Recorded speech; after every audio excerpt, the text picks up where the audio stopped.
parfois les gens, c'est vrai que... Ce sont des évocations poétiques. Et en même temps, un travail donc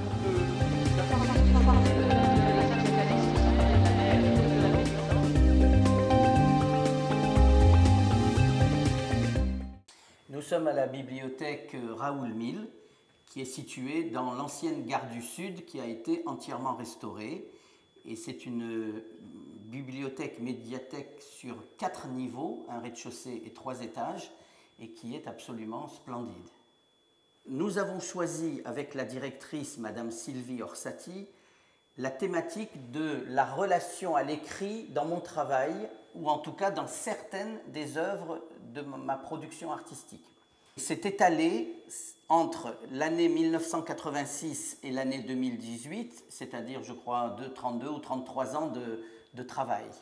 Et nous avons donc une grande variété au niveau de la forme des œuvres. Deux yeux qui savent être éblouis font surgir l'éblouissant.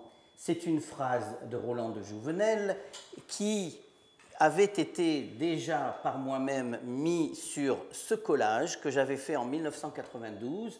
Et quand Madame Orsatti m'a dit « Quel titre donnons-nous à l'exposition ?», j'ai réfléchi, j'ai regardé un peu ce que j'avais déjà fait, et d'un seul coup, je me suis dit « Voilà, ça sera le titre de l'exposition ». Pourquoi ? Parce que pour moi, c'est important de comprendre que c'est dans nos mains le regard que nous avons sur le monde. On ne nous impose pas un regard sur le monde. C'est nous qui décidons comment nous voyons le monde. J'ai essayé de rendre hommage dès le lendemain de son décès. J'ai senti, étant de la génération où je l'ai connue jeune au moment où elle portait ses combats à l'Assemblée nationale, j'ai eu envie de faire un portrait de cette femme. Jusqu'à présent, quand je faisais un portrait, il n'y avait qu'un visage, mais en faisant des recherches dans la documentation photographique, il m'est apparu tout d'un coup que, en faisant dialoguer ce portrait de Simone Jacob, jeune en camp de concentration, avec le portrait de Simone Weil, femme accomplie, et dont les regards se croisent et s'interpénètrent, cela permettait, si vous voulez, de montrer que cette jeune femme n'avait théoriquement aucun avenir devant elle, et cette femme accomplie n'oublie pas qu'elle a été Simone Jacob en camp de concentration. Et j'ai rajouté « On ne construit rien sur la haine », qui est une phrase que j'avais entendue d'un commentateur le lendemain de son décès, et que j'ai trouvé tout à fait juste, car on ne construit rien sur la haine de personne, sinon on n'est plus dans l'humanité. J'ai eu la chance de participer à une exposition en hommage à Aimé Césaire organisée par l'UNESCO à Paris. Et à partir de cette première exposition, on m'a redemandé de remettre certains de mes tableaux en Martinique pour refaire 2 ans après un autre hommage à Aimé Césaire. Et là, en allant en Martinique, j'ai créé une œuvre spécifique, des dessins à la flamme accompagnés de fragments de ses poèmes. J'avais racheté sa poésie complète, relue, extrait des phrases, comme je le fais chaque fois. Et donc, quand je suis arrivé en Martinique, j'ai pu lui montrer ces dessins à la flamme accompagnés de ces fragments de poèmes. Et nous avons eu une discussion ensemble où je lui disais qu'il ne fallait pas voir dans ces dessins des traces noires de fumée, mais que j'avais tenté de saisir l'âme de la lumière. En rentrant de Martinique, j'ai eu envie de faire un livre d'artiste avec son œuvre. J'ai donc créé ce livre, Cœur Ignition, à partir d'une sélection de 22 fragments de ses poèmes, et j'ai créé une nouvelle série de dessins originaux, toujours à la flamme. Je suis reparti en Martinique le rencontrer et je lui ai montré ce travail que j'avais fait et j'ai eu la chance qu'il l'ait approuvé.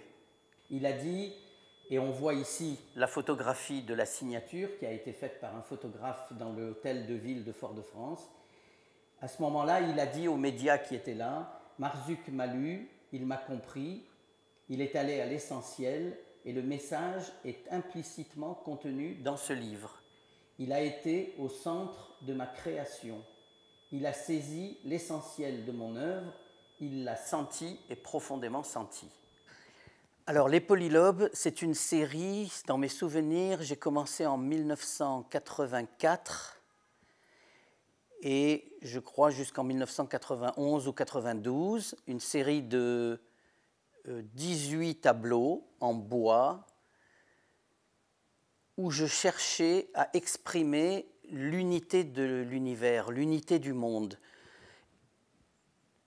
Chaque tableau avait un thème, ce tableau a comme thématique la lumière, et j'ai essayé d'exprimer tout cela d'une façon symbolique. C'est un tableau de l'ordre du symbolisme, on n'est pas dans le réel, on est dans une sensation que l'on ressent quand on le regarde. Toute cette série des polylobes, polylobe c'est un mot très simple en réalité parce que lobe, comme le lobe de l'oreille, c'est un arc de cercle. Et cette forme s'appelle une forme polylobée. On trouve ça dans les dictionnaires, ce n'est pas du tout une invention de ma part. J'ai donc appelé cette série polylobe à cause de sa forme. Et par exemple, il y a toujours une phrase écrite en français dans ces tableaux. Tous ces tableaux ont une phrase qui servait de base et de thème à l'ensemble. Alors ici, vous voyez, on retrouve un des polylobes qui est un travail sur l'unité du monde. Et quelques années plus tard, j'ai voulu montrer que la multiplicité, c'était la même chose que l'unité. Et j'ai donc travaillé à un système de diffraction et d'éclatement. Et j'ai réalisé ce travail en céramique cuite au four à 1200 degrés. Ce travail, si vous voulez, c'est le Big Bang des polylobes. Alors, nous découvrons ici un travail qui est réalisé en carreaux de céramique. En réalité, c'est comme ce que nous avons vu à l'étage, quand, à partir des polylobes, je les ai fait exploser pour montrer que la multiplicité, c'est l'autre face de l'unité. De même que nous avons deux faces, mais c'est toujours notre main, dans les contraires, il y a l'unité des contraires. Et donc, ce monde qui nous a l'air si divers, on a l'impression que le ciel n'a rien à voir avec une fleur et une fleur rien à voir avec l'être humain, mais plus la science avance, plus on se rend compte que tout est interpénétré et que cette multiplicité, c'est quand même bien l'univers, c'est-à-dire un.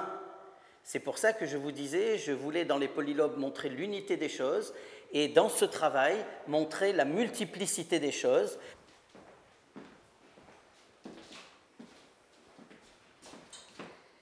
Alors ici, c'est une série assez récente de 8 tableaux faits en 2015 à partir de poèmes d'Yvon Lemaine. Nous avons vu son portrait et c'est ce poète que j'ai connu quand nous avions 25 ans environ. Et j'ai été très touché par un travail qu'il a fait, un très court livret poétique sur la mort d'une jeune fille de 18 ans. Et ce livre s'appelle L'échappée blanche. Et à partir de ces textes, j'ai fait un travail sur la mort et sur la vie. On retrouve les contraires dont je parlais dans polylobe, éclatement de polylobe, unité, multiplicité. Et j'avais fait une série de photographies des sculptures dans le cimetière du château à Nice. J'ai pris des détails de ces sculptures, principalement dans cette série des mains. Je les ai assemblées dans cette forme avec une gestualité dynamique de peinture pour essayer de rendre la mort et la vie avec ces magnifiques phrases poétiques qui sont sur les cartels. Pleure, je suis d'où viennent tes larmes, je suis où vont tes larmes, par où toujours passera la lumière. Nous sommes en 1995 et il y avait déjà des dessins de plantes dessiner la nature est quelque chose que j'aime beaucoup. Ici, dans ce travail, le texte est d'Olympia Alberti.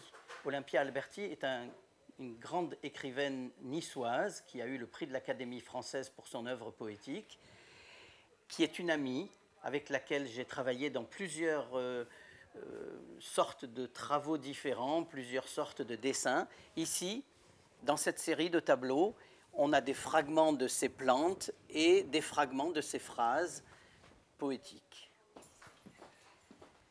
Alors, ici, c'est une série que j'ai faite dans les années 2006-2009.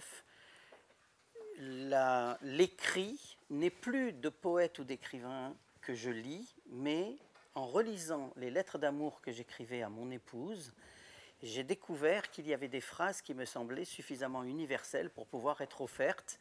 Et j'ai voulu principalement travailler, non pas sur l'amour seulement, mais surtout sur la tendresse amoureuse. C'était la thématique éthique de ce travail. Après, j'ai cherché sous quelle forme le présenter. Et l'idée que j'ai eue, c'était de mettre des extraits de mon propre travail ancien. Par exemple, comme on le voit ici, des céramiques avec des extraits de tableaux ou des photographies sous plexiglas. Alors ici, nous voyons deux portraits de la suite L'Offrande picturale, c'est-à-dire le portrait d'Yvon Lemaine que nous avons vu tout à l'heure faisait partie de cette suite. Je disais un hommage à celles et ceux qui m'ont nourri. Nous avons ici le portrait de Victor Hugo, qui a été un poète que je lisais depuis mon enfance parce que mes parents aimaient beaucoup et qui m'a bouleversé. Et je tenais à faire un hommage à Victor Hugo avec cette image extrêmement méditative, extrêmement recueillie. Ici, c'est le portrait d'André Chouraki. André Chouraki est un érudit, un traducteur, un poète, un écrivain. Et j'ai eu la chance de le connaître. Et je lui avais demandé, est-ce que je peux venir faire des photos de vous pour faire un portrait de vous ? Il m'a accueilli à Paris, dans son appartement. J'ai fait une série de photographies. Et après, en recadrant, j'ai créé ce portrait sur ces yeux extraordinaires qu'il avait.